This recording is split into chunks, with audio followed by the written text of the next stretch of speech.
Olá a todos e todas, sejam muito bem-vindos e bem-vindas ao nosso curso de prática de escrita acadêmica. Estamos retomando os nossos módulos, portanto, mãos à obra e bons estudos. Bem, neste terceiro módulo, vamos tratar especificamente da impessoalização da linguagem. Então, vamos tratar de algumas boas estratégias de dessubjetivação da linguagem, ou seja, aquelas estratégias em que vão nos ajudar a ocultar a voz do enunciador, deixar a linguagem do texto acadêmico mais impessoal, uma vez que é uma das exigências da formalidade de boa parte dos gêneros acadêmicos. Agora, por que uma linguagem pessoal? Ela pode ser explicada como um fenômeno característico da linguagem científica, que prima por ser sintética e com foco nas ações, nos processos que envolvem as pesquisas e não em quem as fizeram. Isso explica a relação de modéstia em que o autor se coloca no texto, exigência do gênero e da linguagem.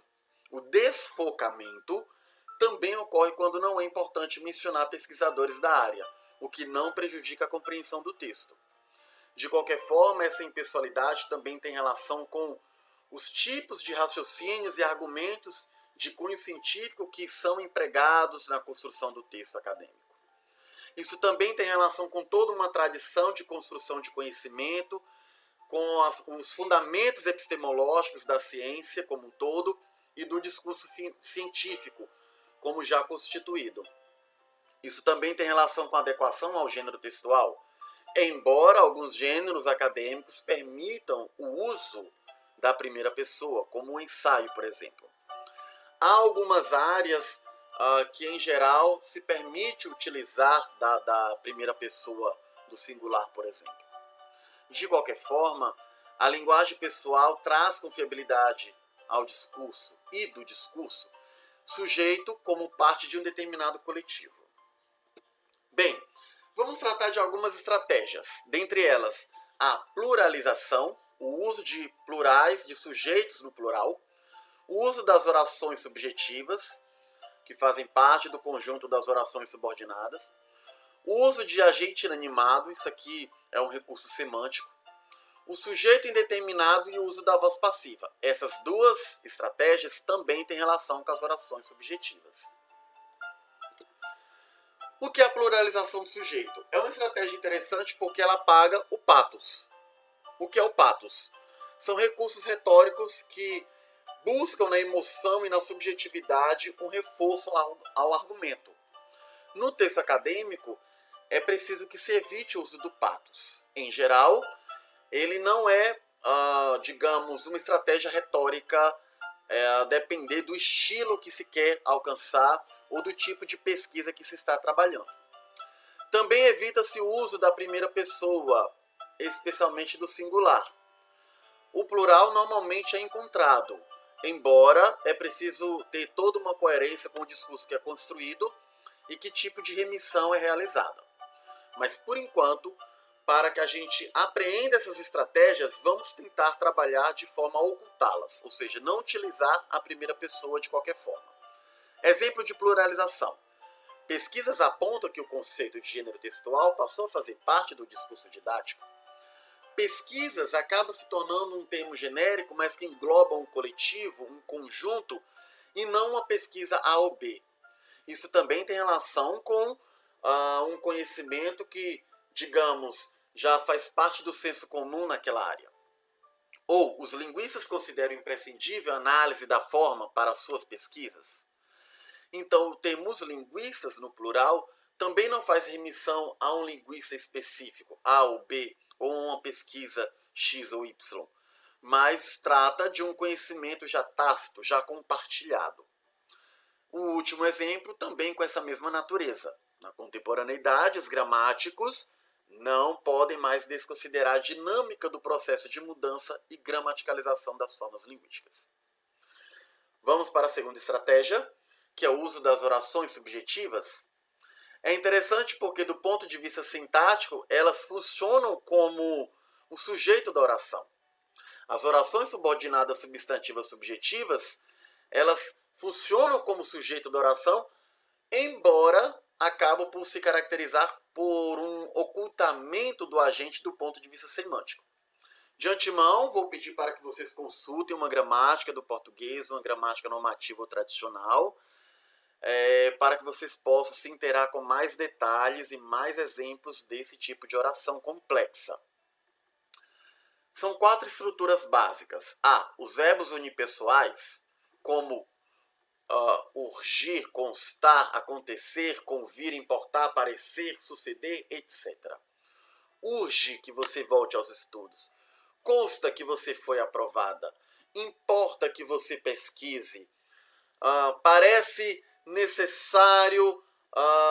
Enfim, podemos pensar uma série de construções com verbos unipessoais.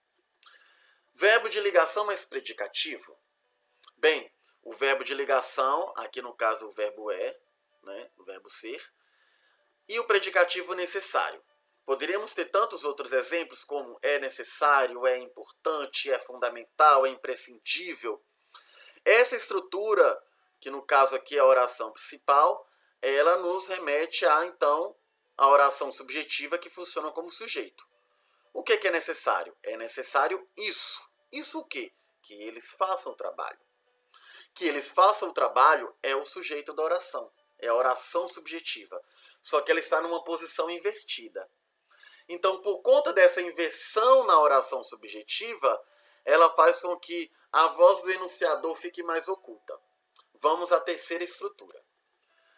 Verbo transitivo direto na voz passiva sintética, terceira pessoa do singular. Aí utilizamos, então, a partícula passivadora, o pronome se. Sabe-se que João não ama Maria, espera-se que você compareça à reunião. Percebe-se, utiliza-se, pesquisa-se, compreende-se, deduz-se, conclui-se e assim sucessivamente. Última estrutura, verbo transitivo direto na voz passiva analítica, ou seja, o verbo ser mais particípio. Foi provado que ele era inocente. Foi previsto que o preço da gasolina aumentaria. Vamos ver essas 4 estruturas em exemplos com uma linguagem mais científica, com exemplos semelhantes ao que apareceriam em artigos científicos. Vamos a eles. Convém que uma postura pragmática seja adotada no ensino de português. Urge destacar que a linguagem é um fenômeno constitutivo de nossa subjetividade. Aqui temos exemplos de verbos unipessoais. Quem é o enunciador dessas 2 acepções? Logicamente, o professor, o pesquisador que escreveu as frases. Mas o sujeito enunciador, ou seja, a voz que fala, ou seja, a marca da subjetividade é ocultada. A outra estrutura. É fundamental que se aprofunde nos estudos gramaticais para melhor subsidiar o ensino de português. É necessário ampliar os espaços da literatura na escola em razão de sua função humanizadora. Aqui temos a estrutura do verbo de ligação mais predicativo. Terceira estrutura, com a partícula passivadora. Na contemporaneidade, discute-se quanto à importância de se respeitar a diversidade linguística na escola e na sociedade. Ou, em razão dos resultados em avaliações externas, entende-se que o ensino de língua precisa considerar os usos sociais da leitura. Então, temos aqui o índice de indeterminação do sujeito, ou a partícula passivadora. E a última estrutura, que tem ligação com a voz passiva analítica. Então, temos aqui, para os fins da pesquisa, foram analisadas diversas ocorrências em jornais. Ou, no presente estudo, foi constatada a proeminência das formas lexicais chamadas de lexias complexas. Então, esses exemplos aqui, com uma linguagem próxima do que encontramos em artigos científicos, mostram estratégias de dessubjetivação da linguagem, ou seja, linguagem impessoal. No próximo vídeo, continuaremos com as demais estratégias.